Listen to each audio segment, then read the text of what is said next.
All right, guys. It's your boy Pete. That's Bernie. Yep. We're coming at you with something a little different today. We're going to do a series. We're going to do some NBA draft redrafts. Mm-hmm. We're going to start with 2011. We're going to work our way up to the most recent draft, even though it's still a little soon. But by the time we're, done with all the other years, hopefully we'll have a little bit better of an idea. So, like I said, we're going to start with 2011. So let's just get straight into it, Bernie. Okay, This is a pretty stacked draft. Do we want to go through who actually was in this draft before we start listing off our picks? Yeah, let's just give some notable names of people that were drafted in this draft, just so people understand who was in it. Because sometimes we kind of get confused as to who was actually in it. Here, I'll go for it. So the first pick in this draft, this was Kyrie Irving's draft after he'd only played 8 games or whatever at Duke University. Then we had Derek Williams, 2. Enes Kanter, 3. Tristan Thompson. Jonas Valanciunas. Jan Vesely. Absolute steal of the draft. Jan Vesely, man. Bismack Biyombo. Brandon Knight. Kemba Walker after his championship-winning season at Connecticut. Jimmer Fredette for 3. Raising nothing but net. Klay Thompson, Alec Burks, Markieff Morris, Marcus Morris, Kawhi Leonard, Vucevic, Nikola Vucevic, Iman Shumpert, and then I'm just going to skip a couple. At 19, Tobias Harris, Kenneth Faried at 22, Nikola Mirotic at 23, Reggie Jackson, 24. Good old Norris Cole, NBA champion, I think 3 times with the Miami Heat, number 28. Jimmy Butler at 30. Actually, I think it was 2 times. Was he just 2 times? Yeah. Did they win 3? No, they only won 2, right? Yeah. No, you're right. Then we move on to the second round. You had Bojan Bogdanovic at 31. A couple other notable names in the second round. 38, Chandler Parsons. That might honestly. And then Jimmy Butler. Jimmy Butler was 30. Etwan Moore at 55 is pretty solid so far this year. And then, last but not least, Isaiah Thomas, number 60 in the draft, in Sacramento. So, Bernie, do we want to start at number 1 or do we want to start at number 10? Because we're going to just do the top 10 picks for what we think should have been picked, right? Let's start at the top. I think it's start at number 1. Who's your number 1 pick? Because this is honestly, it's not as cut and dry as it would be in most years. With the first pick in the 2011 NBA draft, the Cleveland Cavaliers select. My number 1 pick would have to be Kawhi Leonard. I agree with you. And the reason why is because LeBron's not here. You want a small forward. You just want a wing that just carries you into the future like LeBron did. Yeah. He will eventually become the best 2-way player, and you also have another pick in this draft, which you could potentially get someone else. Yeah, I mean, the one thing with Kawhi is I always wonder, right, if he hadn't gone to San Antonio. Right. If he would be who he was, and that's kind of the same thing with like guys like Tony Parker, Manu Ginobili.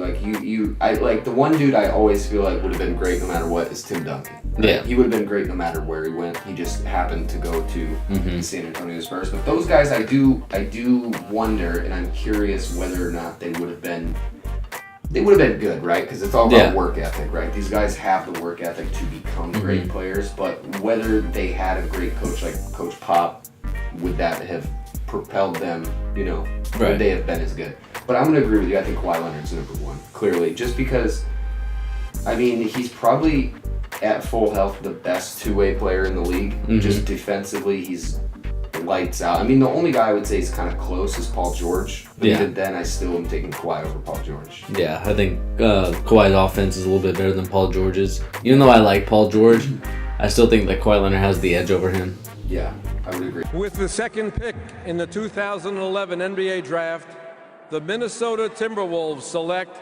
Number 2, I'm going to take Kyrie. You're going to take Kyrie? I was actually, this one, it wasn't as easy, but I can't slander Kyrie too much. Because I was going to say Jimmy Butler, number 2. But I'm going to go with Kyrie. It's kind of hard not to pick him. I mean, it's hard not to pick him, but if you think of the team at the time, you had Ricky Rubio. Yeah.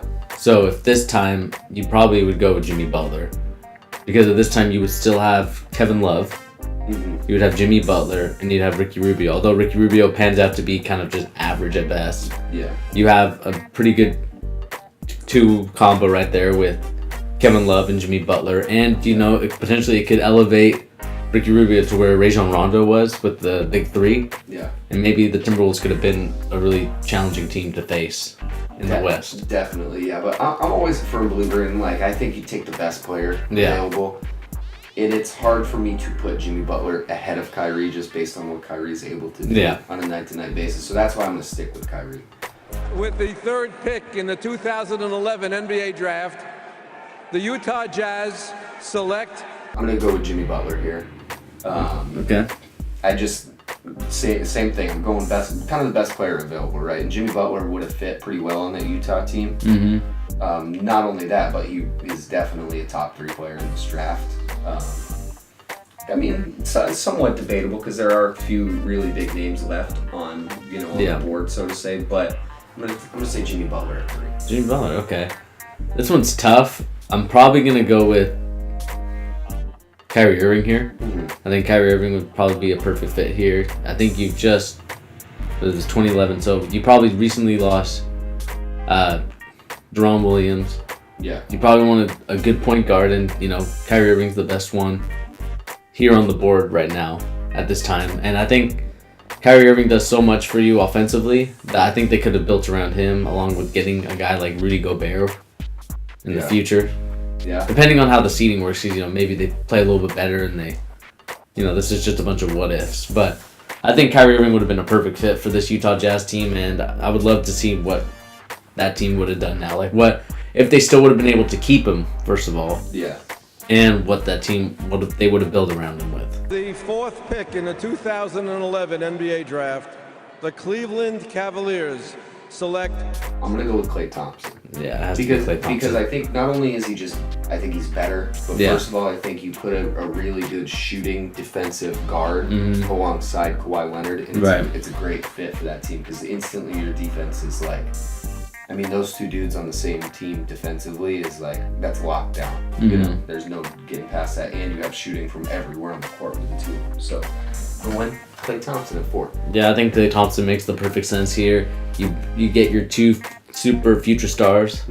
I probably said that wrong. Future superstars of the NBA there with Kawhi and Klay Thompson, one of the purest strokes in the game, along with the best two-way defender or two-way player. And I think it just would be a perfect marination of the two guys that you could build your team around. As much as we give credit to the Cavaliers GM sometimes, at this point in time, not so smart in some aspects. They didn't really do a good job later on in the drafts before getting LeBron back. Considering, looking back at this draft, they actually did decent somewhat compared to, the other ones, like Anthony Bennett draft. They got Kyrie and Tristan Thompson. Yeah. So that was a good draft for them. Yeah, I mean, it wasn't a bad draft, but I think you could have done a little bit better. Agreed. And obviously, hindsight is 20/20, so you don't really know who's going to pan out and who's not. And, I do like Tristan Thompson, but I wonder if he'd be different. Maybe if he would have gotten picked somewhere else, would the Kardashian curse never happen? Kardashian curse is every male figure dates a Kardashian. Their life kind of just goes downhill after that. Maybe. Because he wouldn't have that championship swagger. Yeah. So to say. With the 5th pick in the 2011 NBA Draft, the Toronto Raptors select... I'm going to take Kemba Walker right there. I don't know if they had Kyle Lowry at that point. I don't remember if they did or not. But I'm going to say he's just out of the guys left. He's the best pick there. They acquired him a year later, so in 2012. Yeah, see, then you wouldn't necessarily have even needed Kyle Lowry because you have Kemba Walker. Yeah. I don't know. And I feel like Toronto is really the thing that seems to drive that team is they have a very prideful outlook on their city where they play. DeMar DeRozan never wants to leave, and Kemba Walker has that opinion of Charlotte. So imagine if he was on a really good team like Toronto now. That's a really good squad. Yeah, I mean, I think Kemba Walker would be a good pick here, but to be honest, I'm probably sticking with Valanciunas. You're sticking with Valanciunas? I'm sticking with Valanciunas. You need a big man at this time. The 3-point shot wasn't really established at this time. That leads me to my next question. Do you actually think Valanciunas is the best center? I think he's... in that draft? It's hard, but I do like Valanciunas. I think his game is I think he's a better version of what Marcin Gortat is. And at the time, Marcin Gortat was considered to be like the next person up in terms of being a decently good player that you can kind of be your second or third option on the team. Yeah. So I think Valanciunas to me just fits that mold perfectly. I like his game. Yeah. He's got a lot of heart. And as much as I love Kemba Walker, I mean, he's done well in Charlotte, but other than that, I really haven't seen much for me, honestly, to be like, okay, he's going to be my point guard of the future as like the number 1 or 2 option. Interesting. I mean, right now I'm... At this time, because I mean, he just had the big playoff run for the NCAA championship.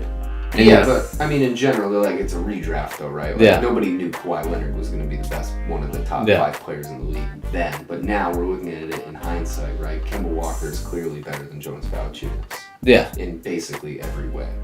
That's my point, right? I don't even think Valanciunas is the best center in this draft.